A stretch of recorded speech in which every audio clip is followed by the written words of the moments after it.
2015 میں چولستان ڈیزرٹ میں بہاولپور کے ایریا میں ہیل اسٹارم آیا تھا، اور اس کی وجہ سے تقریباً 200 سے 300 کے قریب شیپس کہہ لیں کہ مر گئی تھی۔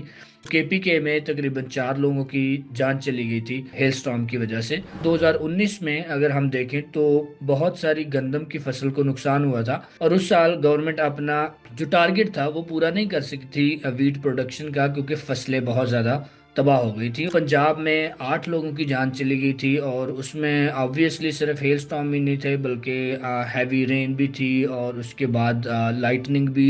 گاڑی کی ونڈ شیلڈ ٹوٹ گئی ہے، شیشے ٹوٹ گئے ہیں، ایک شیشہ 11 سے 12 لاکھ میں خریدنا پڑے گا۔ گھروں کی کھڑکیاں ٹوٹ گئی ہیں، سولر پینل تباہ ہو گئے ہیں، اور پراپرٹی کو بہت زیادہ نقصان پہنچا ہے۔ جو اس میں دوسری ڈیبیٹ ہے وہ یہ ہے کہ جی یہ اللہ کا عذاب ہے۔ اس ساری ڈیبیٹ میں جو ایک ڈیبیٹ مسنگ ہے وہ ہے کلائمیٹ چینج اور ایکسٹریم ویدر پیٹرنز کے۔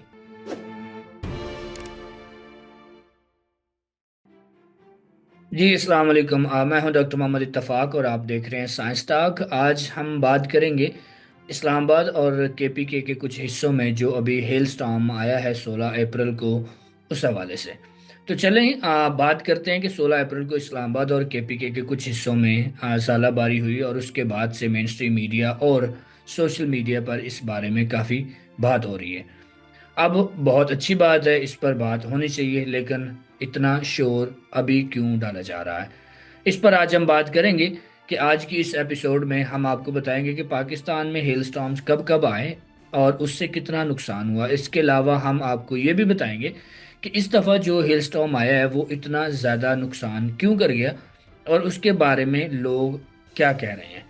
آخر میں ہم آپ کو یہ بھی بتائیں گے کہ پاکستان کو فیوچر میں ایسے ہیل سٹارمز کا سامنا کیوں کرنا پڑے گا اور اس سے کیسے نمٹا جا سکتا ہے۔ تو چلیں تھوڑی اگر ہم نظر دوڑائیں پیچھے کی طرف تو ہمیں پتہ چلتا ہے کہ آپ کی یاد دہانی کے لیے بھی میں بتا دوں کہ ہیل سٹارم پاکستان میں آتے رہتے ہیں اور یہ معمول کے واقعات ہیں، لیکن پہلے جو اولے پڑتے رہے یا ہم کہہ لیں کہ ہیل سٹارم آتے رہے یا ژالہ باری ہوتی رہی، وہ اس میں اتنی شدت نہیں تھی جو ہمیں ابھی دیکھنے میں نظر آئی ہے۔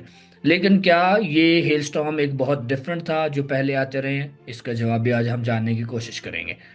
سب سے پہلے ہم بات کریں کہ 2015 میں چولستان ڈیزرٹ میں بہاولپور کے ایریا میں ہیل سٹارم آیا تھا، اور اس کی وجہ سے تقریباً 200 سے 300 کے قریب شیپس کہہ لیں کہ مر گئی تھی اچانک سے۔ اور وہ لوگ جب وہ اپنے مویشیوں کو باہر لے کر گئے تھے اور اس وقت ہیل سٹارم آیا اور ان کا کافی زیادہ نقصان ہوا جانوروں کی صورت میں۔ دوسرا، اگر ہم 2015 کی پھر سے بات کریں تو کے پی کے میں تقریباً 4 لوگوں کی جان چلی گئی تھی ہیل سٹارم کی وجہ سے، اور اس کے ساتھ ساتھ 2019 میں اگر ہم دیکھیں تو بہت ساری گندم کی فصل کو نقصان ہوا تھا، اور اس سال گورنمنٹ اپنا جو ٹارگٹ تھا وہ پورا نہیں کر سکی تھی ویٹ پروڈکشن کا، کیونکہ فصلیں بہت زیادہ تباہ ہو گئی تھی۔ اور ابھی بھی آپ کو پتہ ہے اس موسم میں گندم کی کٹائی چل رہی ہے جب یہ ہیل سٹارم کے پی کے کچھ حصوں میں اور اسلام آباد کی طرف آیا ہے۔ اگر ہم 2023 کی بات کریں تو پنجاب میں 8 لوگوں کی جان چلی گئی تھی، اور اس میں آبویسلی صرف ہیل سٹارم بھی نہیں تھے بلکہ ہیوی رین بھی تھی، اور اس کے بعد لائٹننگ بھی تھی جس کو ہم بجلی کا کڑکنا یا بجلی کا پڑنا کہتے ہیں۔ اس کی وجہ سے پنجاب میں 8 لوگوں کی جان چلی گئی تھی 2 سال پہلے۔ اگر ہم پچھلے سال کی بات کریں 2024 میں، تو تب بھی لاہور میں بہت ساری ژالہ باری ہوئی تھی یا جس کو ہم ہیل سٹارم کہتے ہیں، وہ آئے تھے۔ اب ہم اگر بات کریں اس مہینے اپریل 2025 کی، تو اسلام آباد اور کے پی کے کچھ حصوں میں ژالہ باری ہوئی، لیکن ایک نہیں بلکہ 2-3 مختلف ڈیبیٹس جو ہے وہ سامنے آ رہی ہیں کہ لوگ اس کے بارے میں کیا کہہ رہے ہیں۔ سب سے پہلی جو ڈیبیٹ ہے وہ یہ ہے کہ جی اس سے نقصان کتنا ہوا ہے۔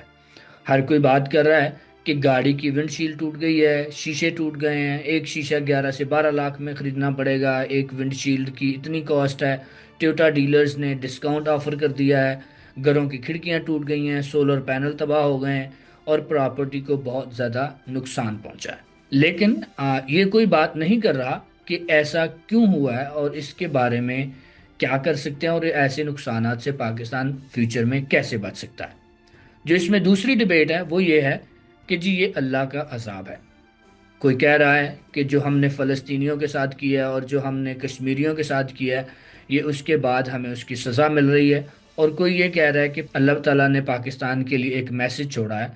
یا تو کوئی یہ کہہ رہا ہے کہ حافظ صاحب نے آیت کا ترجمہ غلط کیا ہے اور اس کی وجہ سے یہ ہمیں ایک ڈیوائن وارننگ ہے۔ پھر لاسٹ میں ہمیں کچھ یہ بھی دیکھنے کو ملا سوشل میڈیا کے اوپر کہ جی فیصل مسجد کو اتنا نقصان پہنچا ہے۔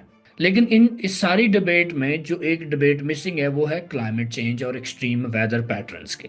ہم اس چینل پر اکثر بات کرتے رہتے ہیں کہ پوری دنیا میں کلائمیٹ چینج کی وجہ سے جو تباہیاں آ رہی ہیں اور ایکسٹریم ویدر پیٹرن چینج ہو رہے ہیں اور اس سے عام آدمی کو کس طرح سے نقصان پہنچے گا۔ تو اس بات کا آپ کو شاید علم ہو کہ پاکستان دنیا کا سب سے زیادہ متاثر کلائمیٹ چینج کی وجہ سے متاثر ہونے والا ملک ہے، اور ہم اس کے بارے میں کیا کر رہے ہیں یہ آپ کو اچھی طرح سے اندازہ ہونا چاہیے، اور اگر نہیں ہے تو آپ کو اس کے بارے میں پڑھنا چاہیے۔ مجھے اس سے پرسنلی کوئی فرق نہیں پڑتا کہ یہ آپ کو اللہ پاک کی طرف سے سزا ملی ہے یا کوئی میسج آیا ہے، یا آپ اسے گلوبل وارمنگ یا کلائمیٹ چینج کہتے ہیں۔ سوال یہ ہے کہ اگر یہ اللہ کا عذاب ہے تو آپ کو معافی مانگنی چاہیے۔ اگر میسج ڈلیور ہو گیا ہے اللہ تعالیٰ کی طرف سے تو جو کام اللہ تعالیٰ کو خوش کرنے کے لیے انسان کو کرنے چاہیے پھر وہ کام کریں۔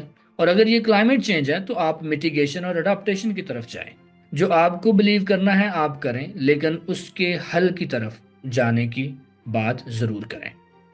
ہم اس کو کلائمیٹ چینج کہنے سے یا کتراتے ہیں، یا تو ہمیں شاید اس کا اندازہ نہیں ہے یا ہمیں اس کا علم نہیں ہے۔ حالانکہ اگر آپ تھوڑا سا دھیان دیں تو کے پی کے کی جو پروونشل ڈیزاسٹر مینجمنٹ اتھارٹی ہے، جس کو ہم پی ڈی ایم اے کہتے ہیں، ان کی ویب سائٹ چیک کریں تو آپ کو وہاں پتہ چلتا ہے کہ انہوں نے وارننگ دی تھی کہ 15 سے 20 اپریل کے درمیان کے پی کے اور اس کے کچھ ساتھ والے علاقوں میں ہیل سٹارم اور تیز ہوائیں چلیں گی۔ لیکن ہمیں، آپ کو پتہ ہے بحیثیت قوم اس سے کیا فرق پڑتا ہے، کیونکہ ہم نے تو اچھے موسم میں پکوڑے کھانے نکلنا ہے اور ہتھوڑے کھا کر واپس آنا ہے۔ وارننگ دیکھتے تو باہر نہ نکلتے اور نقصان سے بچ جاتے، اور نہ ہی آپ کو آپ کی گاڑی کی ونڈ شیلڈ ڈلوانی پڑتی اور نہ ہی گاڑی کی شیشوں کی قیمتیں معلوم کرنا پڑتی۔ بہرحال پاکستان میں فیوچر میں اس طرح کے واقعات معمول کا حصہ بنتے نظر آئیں گے، اور اگر ہم نے کلائمیٹ چینج اڈاپٹیشن اور میٹیگیشن کی طرف نہیں گئے تو پھر کھڑکیاں تو دور کی بات، آپ کی اکانومی کی کمر بھی ٹوٹتی ہوئی نظر آئے گی۔ اپنا خیال رکھیے، اور اگر آپ کو یہ ویڈیو اچھی لگی تو دوسروں کے ساتھ اس کو شیئر ضرور کیجیے۔